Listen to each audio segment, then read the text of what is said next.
is doing okay. So, and I also did this after I was down in, I went to Senegal for a biennial there, and I was just amazed, comparing the children there to my children, and how these children would be, going to the market with a huge basket on their head filled with whatever they were selling, and maybe their 3-year-old sibling strapped on their back, and the amount of work and responsibility that these children have compared to my own children, I think many children in the States, was really phenomenal to me. So it was also sort of, paying tribute to all the children, all the child atlases in the world that really, take responsibility and really are out there to kind of heal the world and keep things moving along.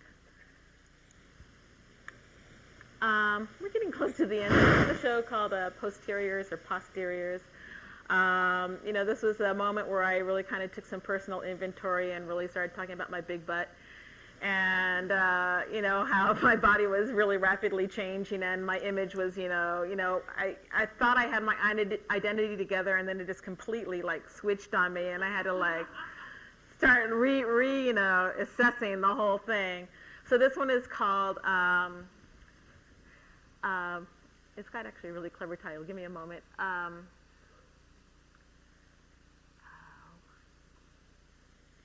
Shoot. It's acid test. And so, of course, you're checking out their assets. And it's kind of like, the little litmus papers hanging up and see, what they rate. So there's all sorts of big butts and little butts and skinny butts. And so these are drawings that are on this it's on a laundry line. And so you can shift the drawings from one end of the gallery to the other. But again, just about, being judged by our bodies. This piece is called Dark Side of the Moon. I'm really into puns, so you'll have to forgive me. I know it's the lowest form of humor, but I just love it. And this is called so it's, again, all these sort of backside views of all these women. And I worked with a couple things. In fact, I think the book that we have here is working with Erica Hunt, but I also worked with Harriet Mullins, who is a phenomenal poet. You should look up her work. She was actually up for the National Book Award a couple of years ago, and she's really great. So at any rate, I did these paintings, and then she came up with these poetic labels. And then we had a labeling party, and we matched up all these different names with all these different women, and some of them are like Hot and Toddy and Pale Ale, and hopefully it's not backwards. But anyway, so they all had these really funny little titles, and again, stereotypes to put on women. So they're all these specimens, called Specimen Series. And then this is a piece I don't have much explanation for, which you're probably thankful, but it's just a fascination with crows. And when we were driving earlier today, I saw the amazing crows out here, which is really very cool. And this is called Bird Song. A woman whose hair becomes this bird cage with this gilded bird in it. And I'm going to fast forward to this is the last few. Oh, this piece is called Janus, who's the god of war. And I thought it was also something pertinent to the times. So one face is also like the Janus sculptures in Africa, where there are these two-headed faces, these two-faced heads. And so it's got the peaceful head, and then the other head is all covered in nails. And this piece is called Mammy's Whammy, and this is kind of the current direction the work is going into. I'm kind of working on these sort of polar things. One is sort of forging iron and kind of making the unmalleable, and the other end is working with human hair. This is a piece called Mammy's Whammy that's crocheted out of African American human hair. And it's at once talking about the sacrifice, again, of nannies, and sort of this bittersweet situation where this is this really lovingly crocheted child's outfit, but at the same time it's like this hair shirt. I mean, if you were to actually wear it, it'd be kind of painful and torturous as well. So it's kind of like this sort of love-hate situation between a mammy and her charge. And this is a drawing to give you an example of how my drawing. So this is a drawing that's about 8 feet long, and it's a drawing. Oh, there's another drawing. Oh, it's a collage. But that's a drawing of this piece called Lost and Found, which was from my most recent show. It's at Phyllis Kine a year ago. And so one chair says lost and the other chair says found. It's about 12 feet in length, the distance between the two of them. And so they're, these sort of minds that are conjoined. And I don't know. I mean, I think the piece is really, I think some of the issues of race are falling away. I think gender is still very much a part of this. When people ask me what it's about, I think it's just about my impending madness and, just trying to cope. And on that note, we can bring up the lights, and if you all are still awake, you can ask questions.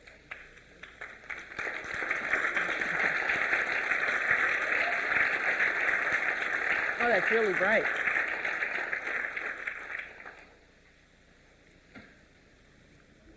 Are there any questions? Yes.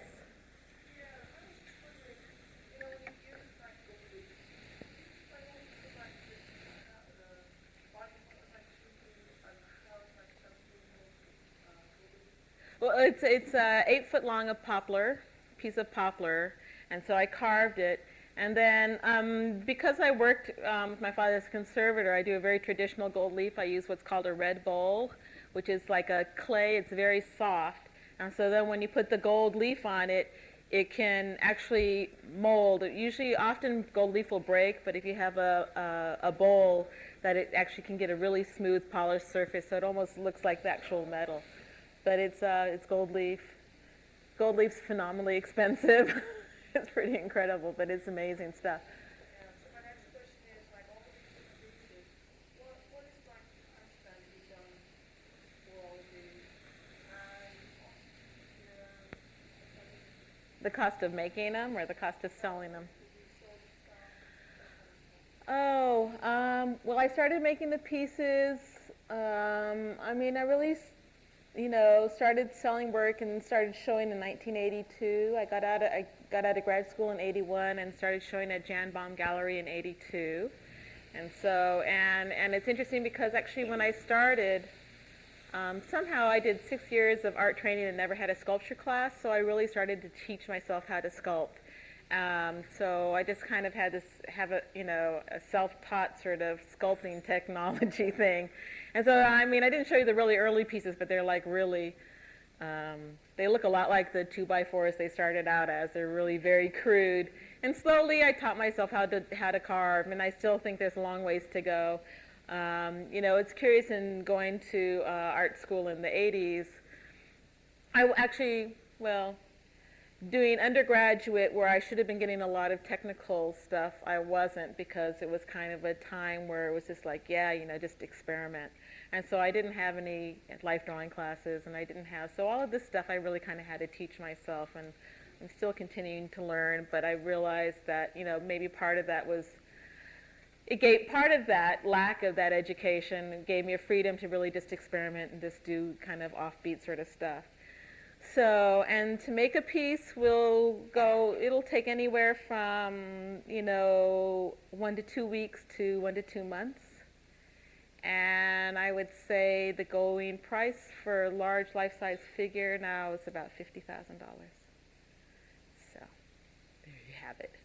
And was that all your question?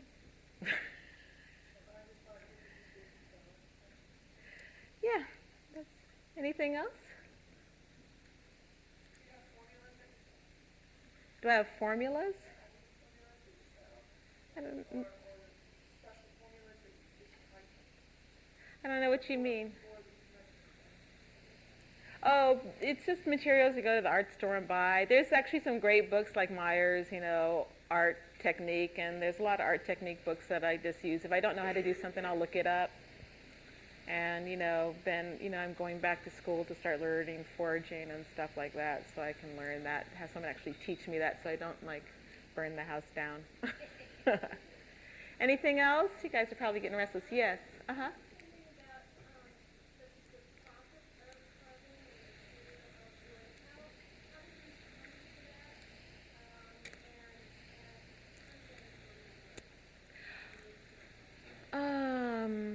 Well, part of it is practicality. I've done a little bit of stone. Stone is very expensive. Stone is extremely heavy. And I work by myself, and I work, I do, sort of ancient Egyptian leverage sort of things. I'll build these things. I buy, 4x8s and glue them together. So I'm just using like Douglas fir. I'm not using any great wood unless it's something small and more refined where I'll buy like dried poplar or something. But I'm always using relatively soft woods. So I'll laminate them together, and it's kind of backwards. I'll make like a refrigerator-sized block of wood and then start cutting away at it. I'll do all the primary cutting with a chainsaw, electric chainsaw, and I'll go back in with a chisel. I've gotten actually really good with the chainsaw. I can pretty much carve it in entirety, except for like the faces and the fingers. I can do almost everything else.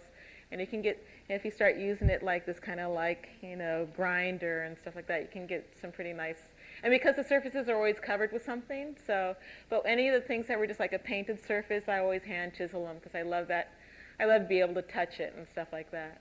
And I think wood, it's very accessible, especially when I was living in New York and there was wood everywhere. It's not quite as accessible as it used to be, but again, it's still much easier than going to a foundry or, even styrofoam is more expensive per square foot, so it's still very practical. And, I try to use wood that's farmed, so we're not like, responsible for any major deforestation, and recycle when I can. But that's kind of my major techniques. Yes. What would you use for the baseball bat? What did I use to carve them, or? I just used actually I've got this fabulous little tool called an automach, which is an electric chisel. And that's what I use for my woodcuts, and I think that's what, if you guys look at the book, I have a sample of my woodcuts in this book that supposedly are in the lobby. But it's great, it's small, it's really powerful, and it's just like a little hammer chisel. And so I use that a lot. And I have a bandsaw, so I would rough it out in a bandsaw, and then some hand carving. But they're hard because they're like hickory, so they're pretty tough. Anyone else? Well, let's. Do you have a lot of sculptures that have to deal with your family, more of like your mom and your dad or anybody else? No, I mean just that one piece about my mom. My mother and I collaborated on a house that was very much. I think it was. We started collaborating, and actually like a week after my son was born, and so that one is like this mega nest. And so a lot of times it responds to what I'm experiencing in terms of these pregnant figures or these figures about that, but they're not specifically portraits. I mean, you saw what I call my portraits of my children. I'm surprised they talk to me anymore after those. But they still claim them as their own, which is very sweet. But I think they're more emotional responses to the family as opposed to doing real portraits of them. So Do you work out of the studio at your house? I have a garage in my house that I work, and I work in the backyard mostly. So I'm a fair weather sculptor, so to speak, which is great living in California. So yes. Where do you see your work going in the next 5 years or so? Oh gosh, I don't know. I'm feeling, I think it's got to go somewhere else because I'm kind of finding myself when I'm doing lectures kind of like, it's like, oh my God, I'm not talking about this again. So it's time to move on. And I think, part of what helps me is to change the materials. That's why I'm really interested in doing foraging and working with something that's really completely foreign to me. And it's exciting because I have no idea where it's going to go, if it's even going to go anywhere. But I like the sort of alchemic aspect of it, and I like this idea. I think what's really been wonderful, even working with the chains and all that stuff, is that it's a very physical sort of struggle, and I like the physical aspect of the work too, so that it's not all this very sort of, in the studio delicately painting. That a lot of it is, blood, sweat, and tears sometimes. And so, I really, would think that would be maintained. But then, this ridiculous hair thing, I don't know where that's going, but it's been fascinating to me for a long time, and so we'll see where that goes. So I guess, playing with that idea, I'm thinking of using hair to make chains and shackles, and then using iron to make things like tears and more fluid things. And so kind of like flipping the nature of those materials around and playing around with that idea of polarities to the materials. So All right, I'm going to let you guys go. Thank you so much for coming.